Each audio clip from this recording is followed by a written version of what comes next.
Hi, I'm Sharon Glaysher. I'm the Research Laboratory Manager at Portsmouth Hospital's NHS Trust. I'm Angie Beckett and I'm a Specialist Research Technician at the University of Portsmouth. And I'm Sam Robson. I'm a reader in genomics and bioinformatics at the University of Portsmouth. And today we're going to be chatting together about the work that we've been doing for the past 2 years with the COG-UK consortium, working over the COVID-19 pandemic.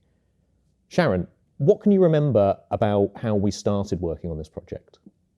I remember your Friday afternoon frantic phone call telling me the university was going to close and could we do something about this virus and do some research?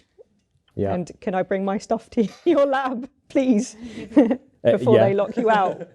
I was on holiday and I was out with my daughter and I don't know why I checked my emails, but I did, to find out that lockdown was coming and the labs were going to be shut down, and I panicked a lot. And I think just that morning, I had sent you an email about the idea and the fact that I'd read the Arctic protocol, which showed how we could use our nanopore sequencer to help with the COVID-19 sequencing. And I'd suggested it to you. I'd also emailed the Dean of our faculty that same day, and for some reason checked my emails probably to see if anybody had responded, to find out that, the labs are going to be shut down. I think I unceremoniously dumped my child with a childminder, or with my grandma, with her grandma, I think, rushed over to the university, running around with a couple of my colleagues, including Dr. Gary Scarlett. We ran around grabbing what we could out of labs, out of freezers. They were literally locking the doors behind me. And we couldn't get into one of the labs, which is where most of the stuff was. And we couldn't track down a person who had a code to get in. So that was, again, very frantic. But we were able to grab everything, throw it in the car, drive it down to you, pouring down with rain, I think, if I remember. Yeah, I think it was dark. It was a horrible sort of evening. I think we got some funny looks from the rest of pathology as we were carrying random boxes of lab equipment through the back doors of the hospital up to the lab. Everyone wondering what we were doing.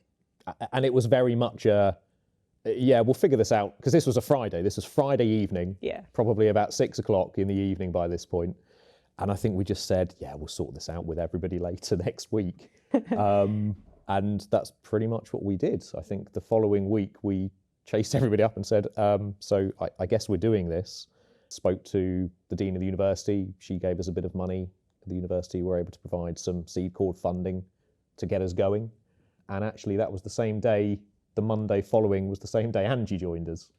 Yeah, my first day of the job was the first day of lockdown. And so this plastics project that I'd been hired to do was not in existence. Everything, the universities were shut.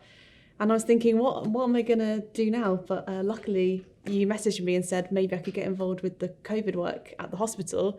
And initially Sam sort of said, how do you feel about, maybe spending a couple of months at the hospital? Maybe we'll sequence 400 samples, and then, almost 20,000 samples, and a year and a half later, we were still there. So I guess with that, we were thinking of doing about 400 samples.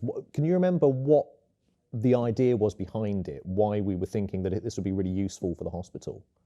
I think originally we were kind of thinking that we didn't know why it was spreading, how it was spreading, how we could limit that in the hospital with infection prevention. Obviously, we knew that it was a respiratory virus, but again, we were trying to sort of limit that spread and making sure that we were keeping our patients safe.